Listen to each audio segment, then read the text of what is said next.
Nowheres.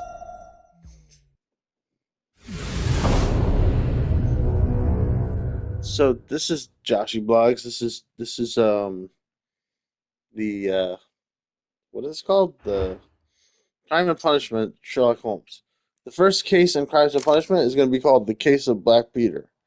And it's based on a story called The Adventure of Black Peter, which is a Sherlock Holmes story. I'm going to read a little bit of that now.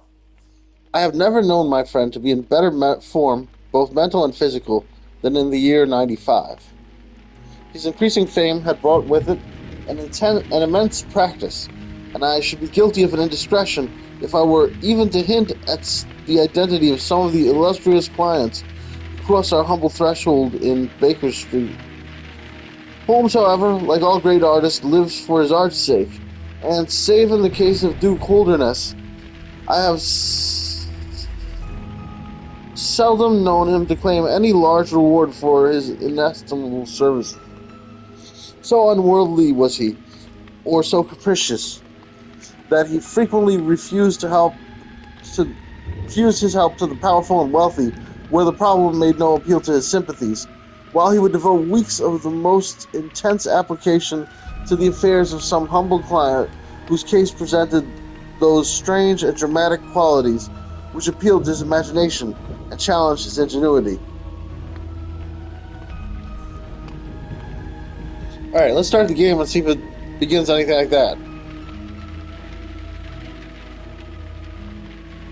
What should I be doing? Should I be reading this case, or should I be playing this case? That's the question.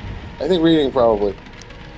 The game is not going to be better than the novel by Arthur Conan Doyle, right? Let's give it a chance, though. New game. What language is that? In memory of the Ukrainian Heavenly Hunter.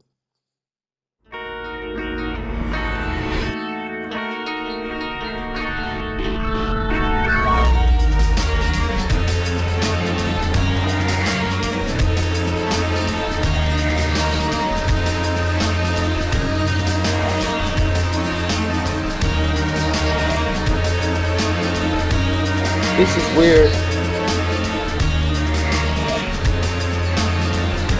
Mycroft Holmes, that's his brother, right? Wiggins at BSI.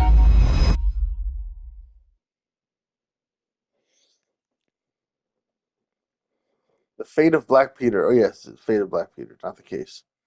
You can find gameplay or interface instructions by pressing something or other.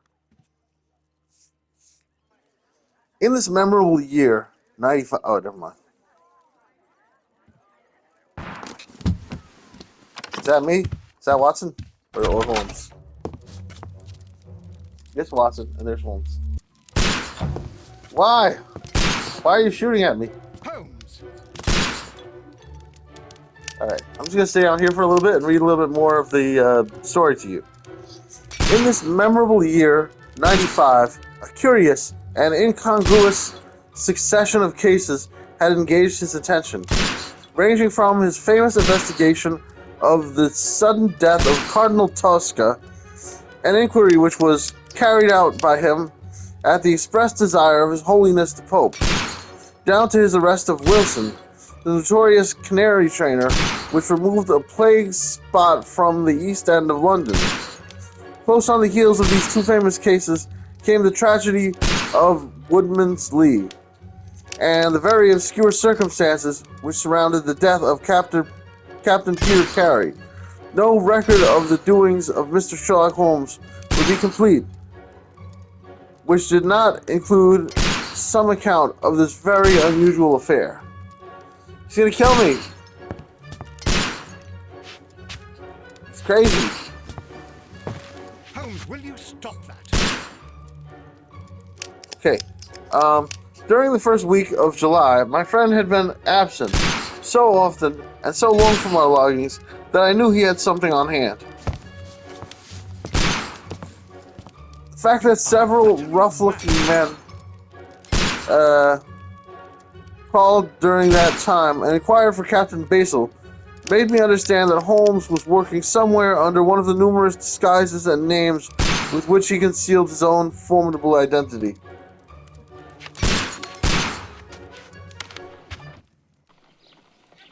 Stop, Holmes! Is that you, Watson? Yes, of course it is. And you almost killed me. Nonsense. I was aiming for the vases. Blindfolded? Watson, quiet, please. I'm trying to concentrate.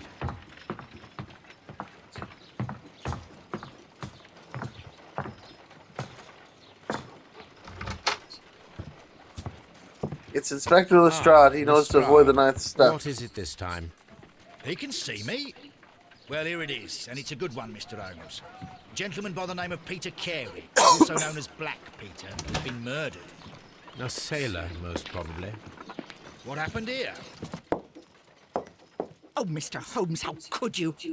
It's the only exercise I've had all week. A grateful client from Limoges sent me a vase collection this morning. I couldn't think of a better use for it. Let me go on with the story.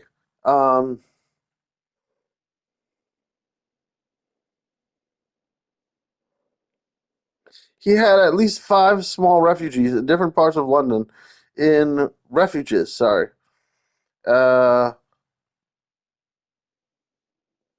refuges. Yeah, the mobile refuges. You call them refuges. That's the right word. In different parts of London, in which he was able to change his personality. He said nothing of his business to me, and it was not my habit to force a confidence. The first positive sign which he gave me of the direction which his investigation was taking was an extraordinary one. He had gone out before breakfast, and I had sat down to mine, when he strode into the room, his hat upon his head, and a huge barbed spear tucked like an umbrella under his arms. "Good gracious, Holmes," I cried. "You don't mean to say you have been walking about London with that thing?" I drove to the butcher's and back. It's big because the umbrella was big. Oh no, it's a spear. It's not an umbrella at all. He's been walking around with a spear under his arm, as if it's an umbrella. I drove to the butcher's and back. This is still less bad than shooting the gun at the apartment.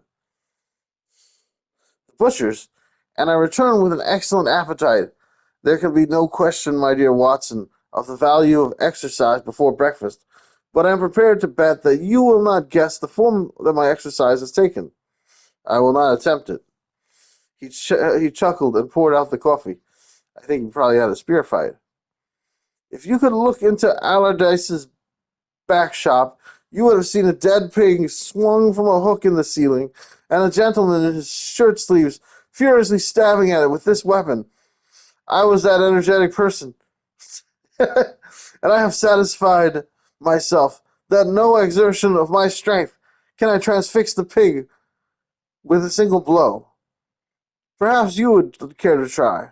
Not for the world. Why were you doing this? Because it seemed to me to have an indirect bearing upon the mystery of the Woodman's Lee. Ah, Hopkins, I got your wire last night, and I have been expecting you. Come and join us. Okay. Our visitor was an exceedingly alert man, Hopkins. All right, so it wasn't Lestrade that showed up; it was Hopkins in the book.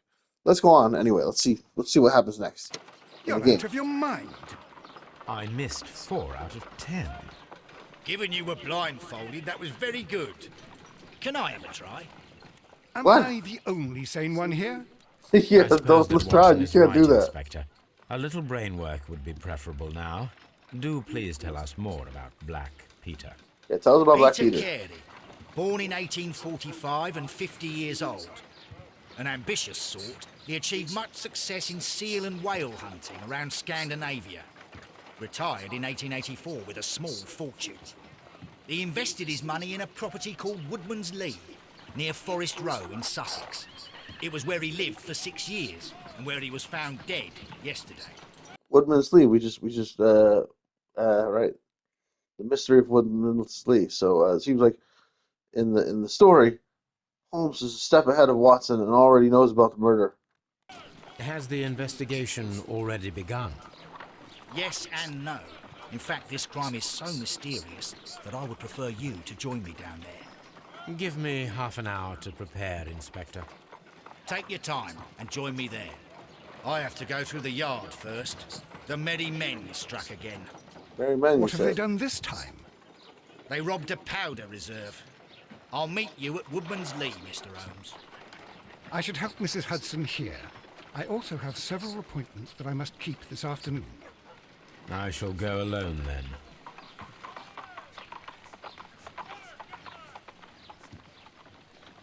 Press square to open the casebook and check your current progress in investigating tasks, evidence, etc.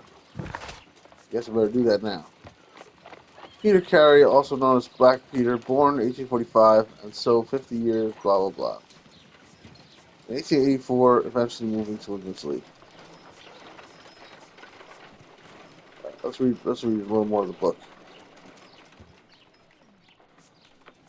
A visitor was an exceedingly alert man, 30 years of age, dressed in a quiet tweed suit, but retaining the erect bearing of one who was accustomed to official uniform. I recognized him at once as Stanley Hopkins, a young police inspector, for whose fortune, so we're not that far off, for whose future Holmes had high hopes, while he, in turn, professed the admiration and respect of a pupil for the scientific methods of the famous amateur. Hopkins' brow was clouded, and he sat down with an air of deep dejection. "No, thank you, sir. I brought breakfast before I came round. I spent the night in town before I came up yesterday to report." "And what had you to report?" "Failure, sir. Absolute failure." "You have made no progress?" "None." "Dear me, I must have a look at the matter." "I wish to heavens that you would, Mr. Holmes. It's my first big chance, and I am at my wit's end. For goodness sake, come down and lend me a hand." Well, it just happens that I haven't already read all the available evidence, including the report of the inquest, with some care. By the way, what do you make of that tobacco pouch found on the scene of the crime? Is there no clue there?" Hopkins looked surprised. "It was the man's own pouch, sir. His initials were inside it, and it was of sealskin, and he was an old sealer." Ah, there we go. Black Peter, the old sealer. All right. But he had no pipe. "No, sir, we could find no pipe. Indeed, he smoked very little, and yet he might have kept some tobacco for his friends." "No doubt. I only mention it because if I had been handling the case, I should have been inclined to make the starting point of my the starting point of my investigation. However, my friend Dr. Watson knows nothing of this matter, and I should be none the worse for hearing the sequence of events once more. Just give us some short sketch of the essentials." Stanley Hopkins drew a slip of paper from his pocket. "I have a few days here which will give you the career of the dead man, Captain Peter Carey. He was born 45, 50 years of age. Right, because it's 95 now. He was a most daring and successful seal and whale fisher. In 1883, he commanded the steam sealer Sea Unicorn of Dundee. He had then had several successful voyages in succession, and in the following year, 1884, he retired. After that, he traveled for some years, and finally he bought a small place called Woodman's Lee near Forest Row in Sussex. There he lived for 6 years, and he died just a week ago today. So we're sort of caught up. Alright, so what am I doing again? Right. Join Lestrade at Woodman's Lee. Investigate the murder. Okay, but how do I get there?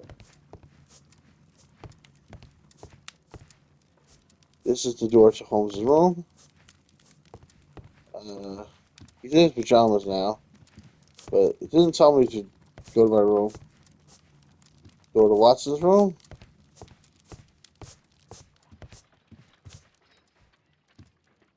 Door. Alright, let's go to this door.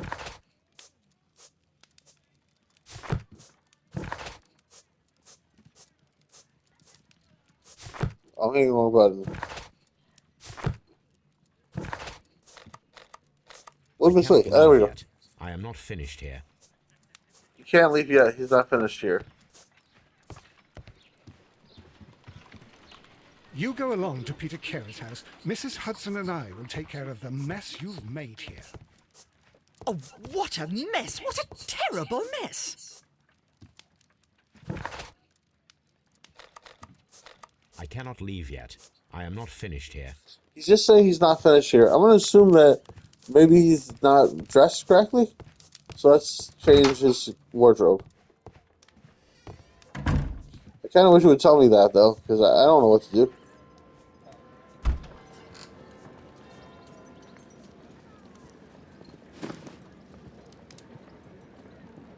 There we go.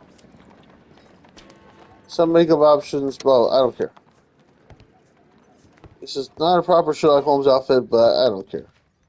Let's just go. Oh, he's not even wearing the sailor outfit anyway. Let's go.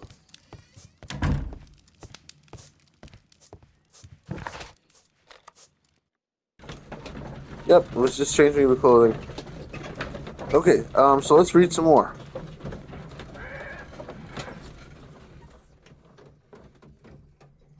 No doubt. I only mention it. Okay. Stanley Hopkins drew a picture, a slip of paper from his pocket. I have a few dates here. No, I read this already. There were some singular points about the. Oh, we're already there, aren't we? I can still read. Yeah, we'll let him smoke for a little bit while I read this. There were some most singular points about the man. In ordinary life, he was a strict Puritan, a silent, gloomy fellow. His household consisted of his wife, his daughter, aged 20, and two female servants. These last were continually changing, for it was never a very cheery situation, and sometimes it became past all bearing. The man was an intermittent drunkard, and when he had the fit on him, he was a perfect fiend. He has been known to drive his wife and his daughter out of doors in the middle of the night and flog them through the park until the whole village outside the gates was aroused by their screams. Aroused. All right. So it sounds like they would kill him. So open and shut case. The wife and daughter killed him. Mr. Holmes, I'm over here. Come on.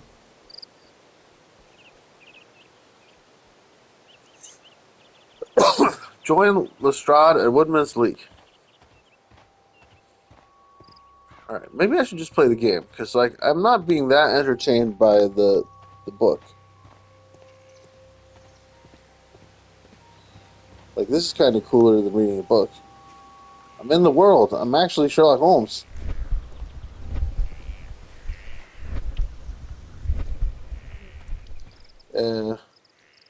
Inspector Lestrade, when will you remove my husband's body? It's sacrilegious to leave him here like this.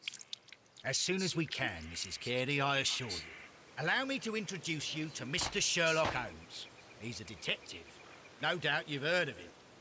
I'll wait for you in front of the cabin, Mr. Holmes. My condolences, Mrs. Carey. Thank you, Mr. Holmes.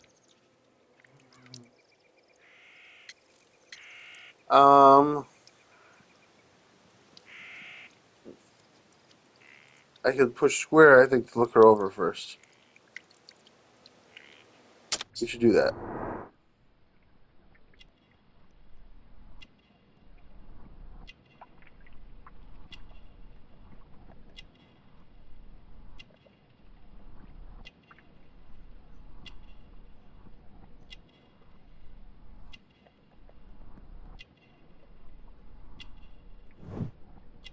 Cameo. Okay, I can click on things.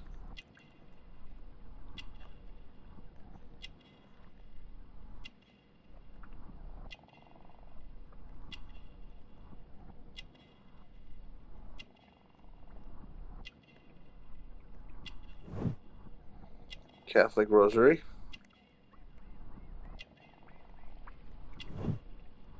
Crested Tip. Gardening gloves.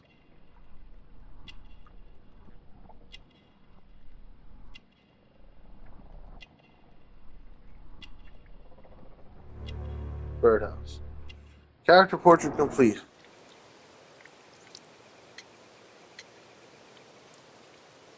Everything will become easier. I don't know what this means, but I'm gonna say it. You have indeed suffered a great loss, Mrs. Carey. Nevertheless, I believe it will be less of a burden for you soon. Yes, life with Peter was never easy, but he was still my husband. He was different, wasn't he, when you first met him upon your return from Plymouth? Yes, Mr. Holmes.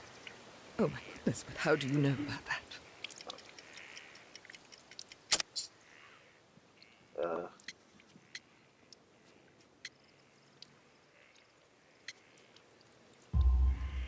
You undertook a pilgrimage to the Cathedral of Santiago de Compostela when you were young. I knew it That wasn't the much other is one evident because I from the hadn't figured that rosary I in hadn't your done that hand. yet. The shortest route for the pilgrim from England to Spain is from Plymouth. I believe that you met Peter Carey as a young sailor there, and you married him soon afterwards. That is indeed what happened, Mr. Holmes. How extraordinary. Oh, it's fun. Anything unusual that night? Madam, can you tell me if you saw or heard anything unusual upon the night of the murder? At 2 o'clock in the morning, I heard a terrible scream. But I thought nothing of it then. He would scream all the time when he was drunk. When was the body found? Do you remember at what time you found your husband's body? In the morning, at around 7 o'clock, I noticed the cabin door was open, but I didn't go in to take a look, for I knew my husband would not have liked it. At around 10 o'clock, I dared to glance in through the door and... oh dear.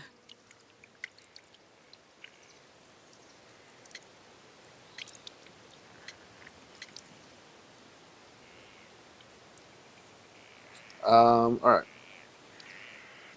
He was summoned once for a savage assault upon the old vicar, who had called upon him to remonstrate with him upon his conduct.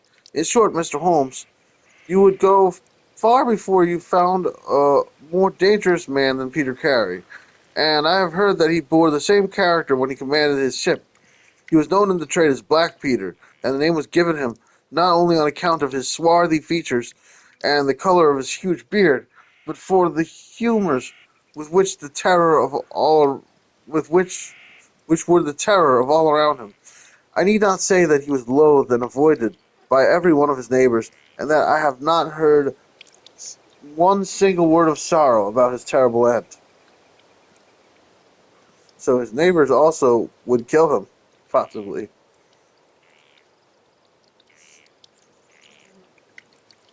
All right. So I feel like the book is much more exciting than the game, unfortunately. But I mean, the game has been presented in a way where there's actual gameplay, which is kind of impressive how they're doing that. So anyway, tell me about the evening before the murder. Can you please tell me what occurred on the evening of the murder? Well, Peter got drunk in the evening. He was Can't pause this. How are we doing for time?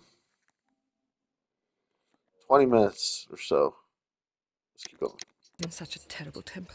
Usually, whenever that happened, he'd stay all night drinking in his cabin before passing out.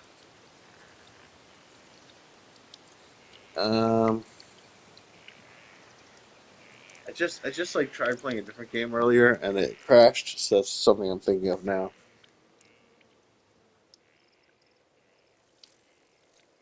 Did he have visitors? Was your husband accustomed to receiving visitors? Oh, no, I don't think so. I mean, he didn't really have many friends. He lived quite an isolated life here, after his retirement. Thank you, madam. Okay. You must have read in the account of the inquest about the man's cabin, Mr. Holmes, but perhaps your friend here has not heard of it. He had built himself a wooden outhouse. He always called it the cabin. I don't have Watson with me, do I? Why didn't Watson come along?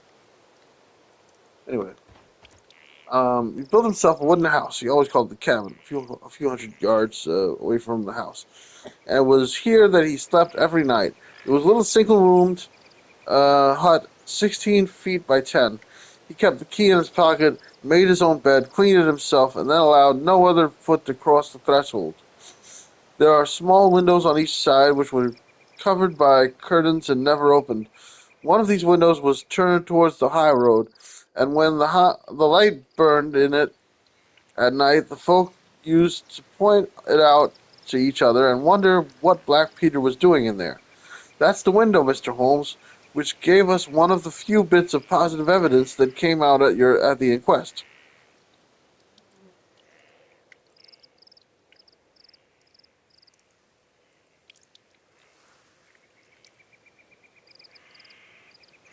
Alright. It's kind of hard to take in the information.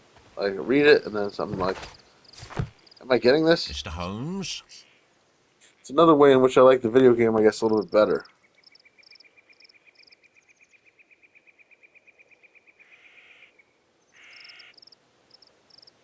Alright. So, that guy has nothing to say to me.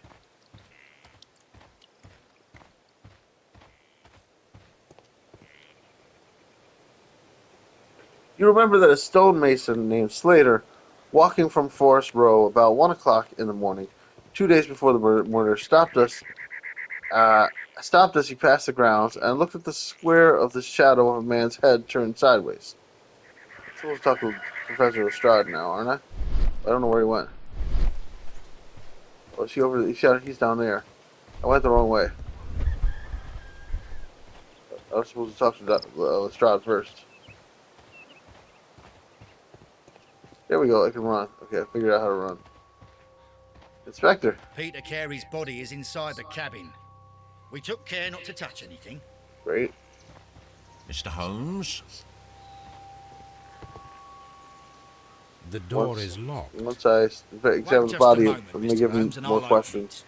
I locked it yesterday to ensure that no one should enter the cabin and tamper with the evidence. Ah, good thinking. Hello. What is it, Lestrade? It seems to me that someone has tried to force it, Mr. Holmes. Let me see.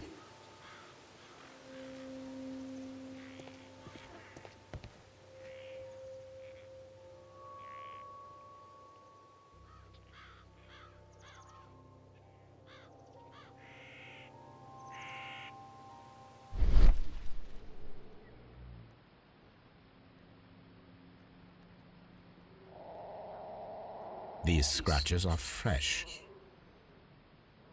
You're right. Someone tried to force open the door. I swear these scratches were not here yesterday. Our mysterious visitor came here last night. Well, he's not the man for the job. This lock is not a difficult one. Perhaps he did not have the right tool.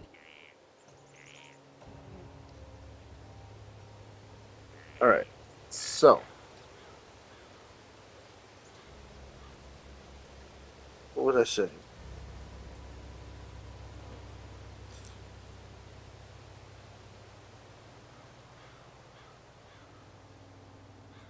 So like I said, I think that he stopped as he passed the grounds and looked at the square of lights still shining among the trees. He swears that the shadow of a man's head turned sideways.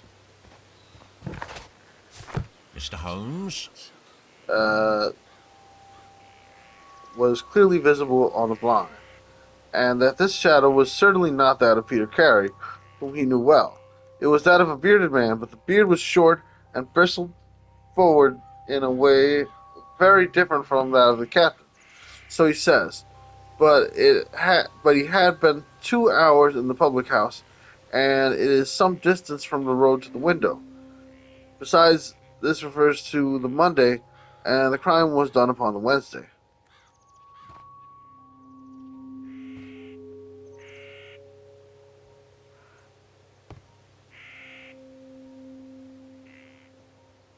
On the Tuesday, Peter Carey was in one of his blackest moods, flushed with drink, and as savage as a dangerous wild beast.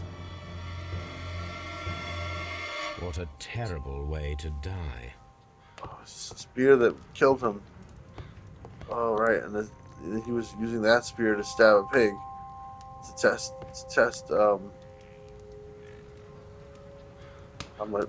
how much strength it would require to use the spear to kill someone.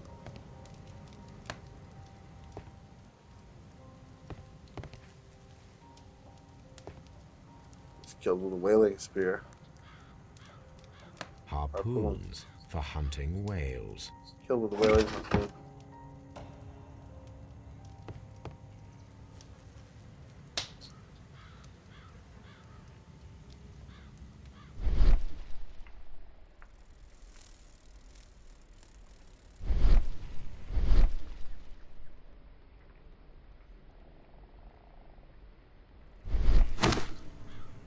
Peter Carey's boots.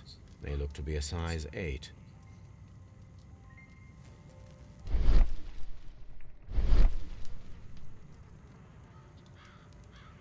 Old navigation instruments, nothing interesting.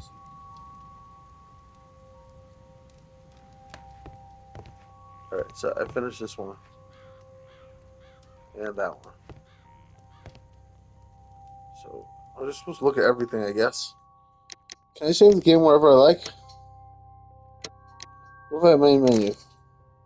You really want to quit to the main menu. All progress since the last save point will be lost. Oh, Jesus. I think each time I finish one of these is a save point. Let's try to check for that, though.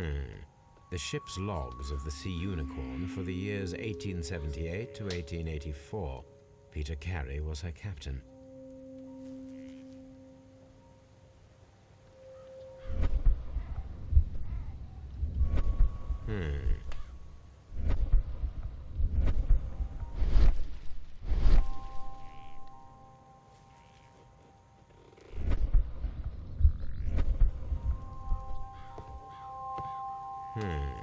The ship's logs of the... I guess there's nothing to do with these. So it doesn't save if I don't... It's not going to save, I guess, if I don't change anything. There we go. Sperm whale tooth. of a sperm whale, probably from one of Peter Carey's catches.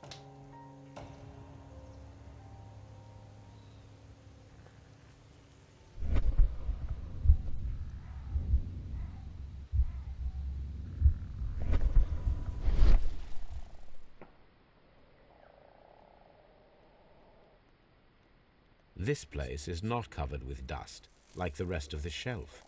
An object was taken from here. It was larger than a book, a box or a small chest, perhaps.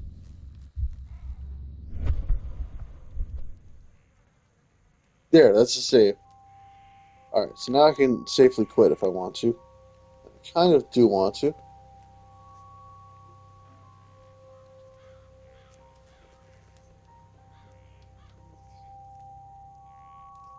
So, like I was saying, Peter Carey, he roamed around the house, and the women ran for it when they heard him coming.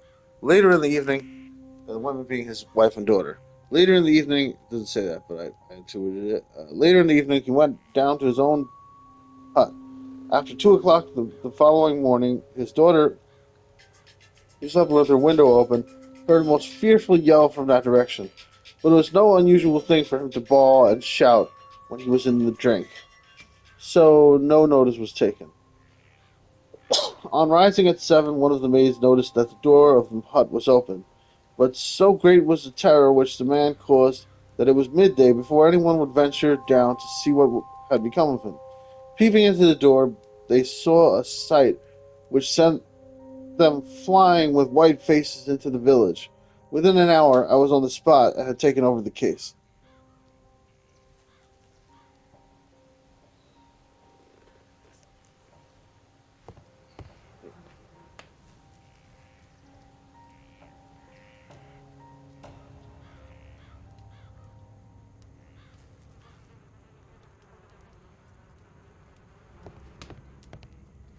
This is exciting dialogue. It would have been kind of cool to have that young cop tell us all this. Of course, it's also interesting to hear it from various people as you walk around and talk to them. So, choices are tough. Let's do the most important one. Let's check out Dead Peter's body. This man is in his 50s, yet he still looks quite strong. The weapon fully penetrated the body. The force of the blow was immense.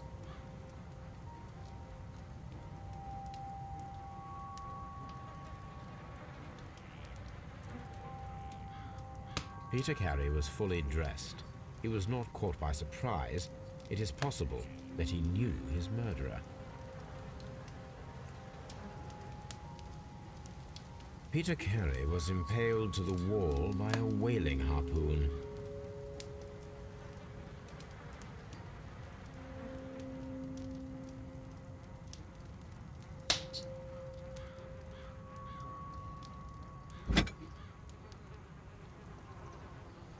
This wooden handle is plain and solid. This blood is from the pool underneath the dead body. Peter Carey tried to defend himself with this knife, but he did not succeed. No, he did not. Somebody very strong probably killed him. Probably not his wife or daughter, if he even has a daughter in this version. JHN are probably the initials of the owner of this notebook. The pattern of the blood stain indicates that the notebook was not lying on the floor prior to the crime, but it was dropped into the pool of blood after the death of Peter Carey. Interesting. So JHN may be the killer.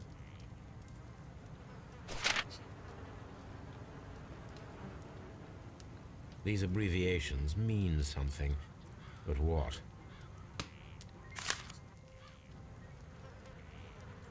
Alright. We fully examined the body. I'll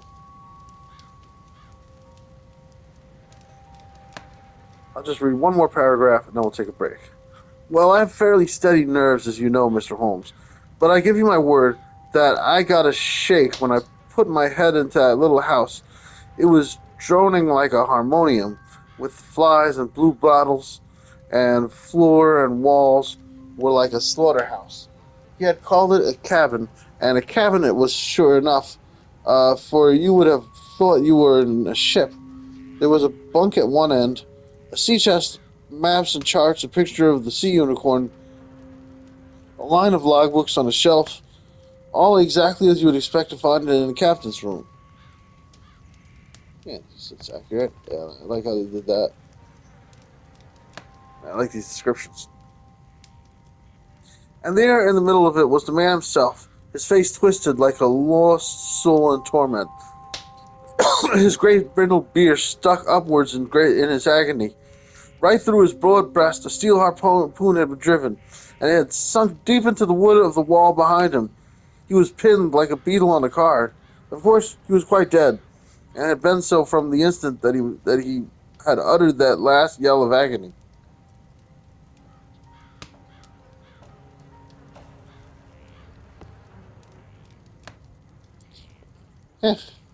Not bad.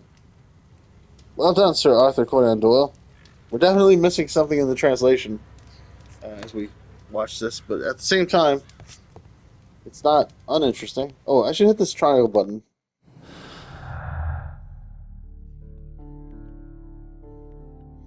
Find a pair of related clues.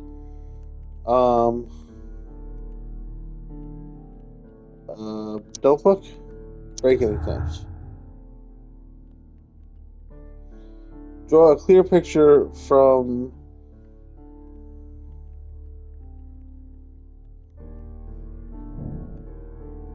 an ambush must be made tonight to see if the break-in attempt will be repeated. Someone He's was trying to get his notebook yesterday. back. They attempted to force the door to gain entry. It's JHN. Organized an ambush. I think I'll do that by talking to Lestrade, probably, right?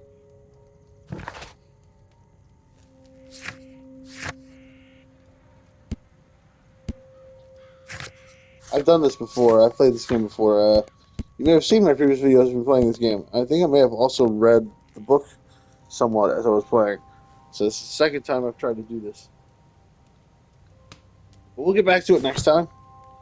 Please like, subscribe, click the bell, and I will see y'all next time. Love you guys. Bye-bye. And leave a comment. I'm going to hit the button. Save recent gameplay. Full video.